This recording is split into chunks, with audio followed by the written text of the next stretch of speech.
There are 5 apps on your phone right now that know more about you than your closest friends, more than your doctor, more than your bank. And every single day that they sit on your device, they are packaging that knowledge into data profiles and selling it to people you have never met, for purposes you were never told about, in ways that the terms of service you never read explicitly authorize them to do.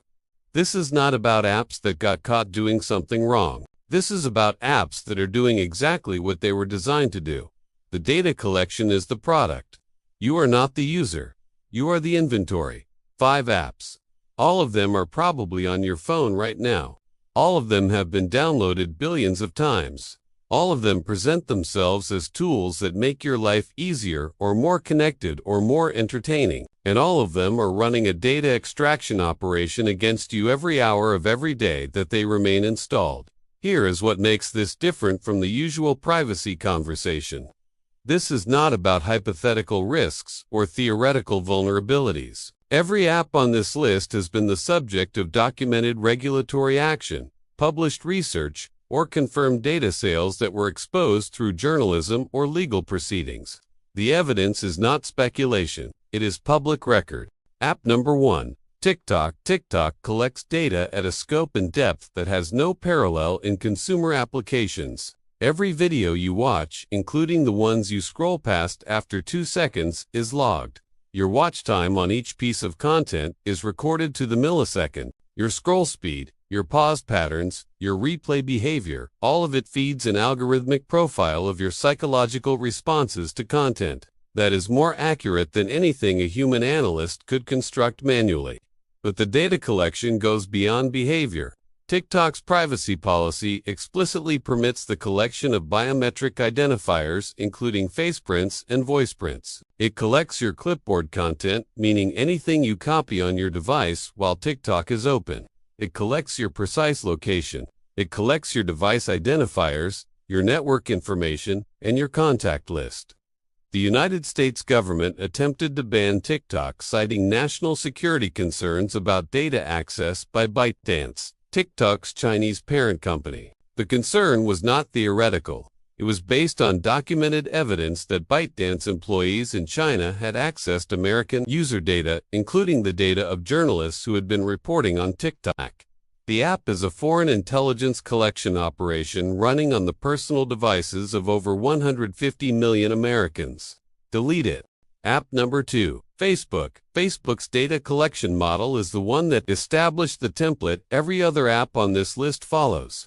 Meta, Facebook's parent company, tracks you across the entire internet through the Facebook Pixel, a piece of tracking code embedded in the majority of websites you visit. Every site that has a Facebook like button, a Facebook login option, or a Facebook Analytics integration is reporting your visit back to Meta, regardless of whether you clicked anything or whether you are even logged into Facebook. Your off-Facebook activity, the purchases you make on other websites, the articles you read on other platforms, the apps you use on your phone is being collected, attributed to your profile, and used to build an advertising target that Meta sells to anyone willing to pay for access to you. The Cambridge Analytica scandal exposed how that targeting capability could be weaponized for political manipulation at national scale. Meta paid $5 billion in FTC fines.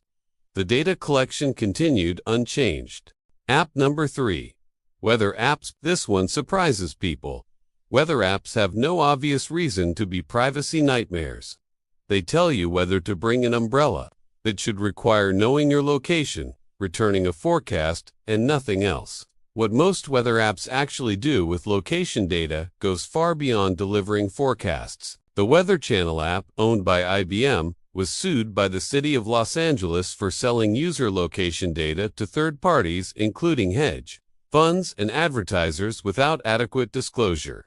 The lawsuit alleged that users were told their location data was being used to provide weather forecasts. It was actually being sold to companies who used precise location histories to build detailed profiles of where people live, work, worship, receive medical treatment, and spend their time. Your location history is one of the most valuable data types on the market. Weather apps collect it continuously in the background and monetize it aggressively. Delete your weather app. Use your phone's built-in weather application, which is integrated with the operating system and does not have an independent data monetization business to run. App number 4. Free VPN apps. The irony of this one is almost painful. People install free VPN apps specifically to protect their privacy.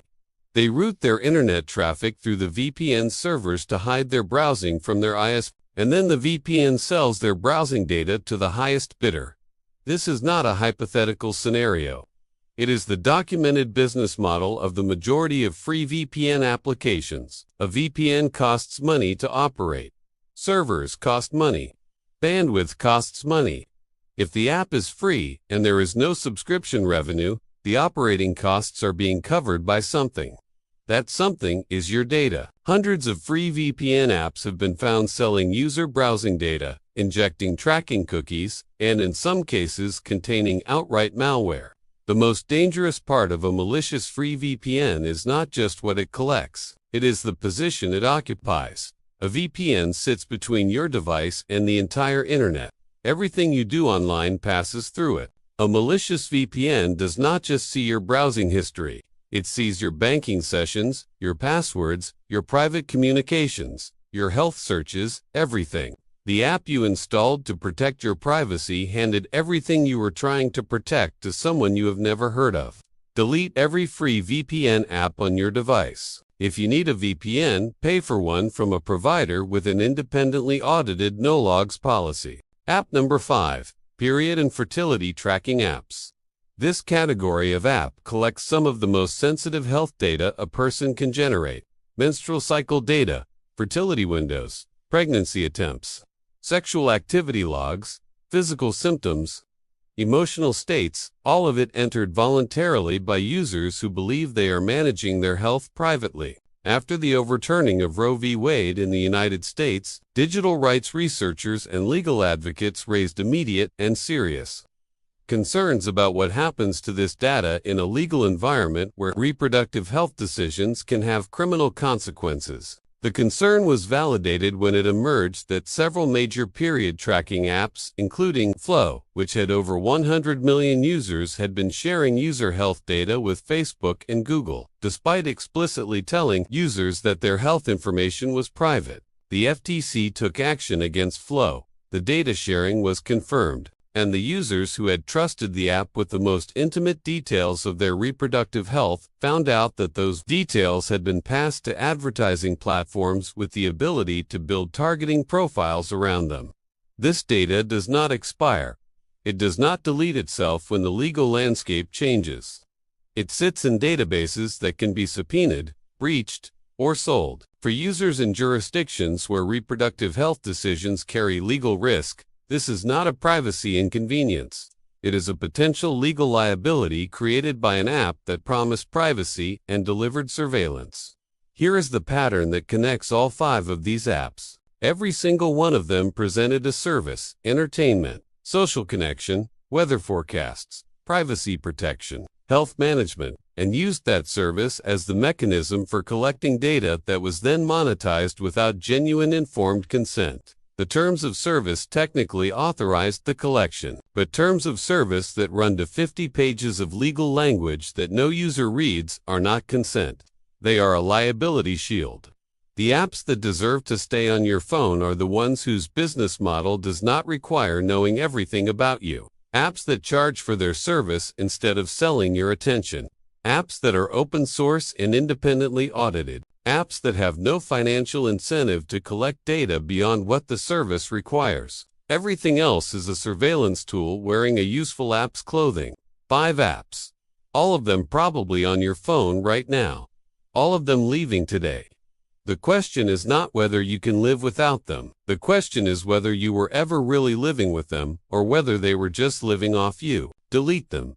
Do it now. Drop which one shocked you most below.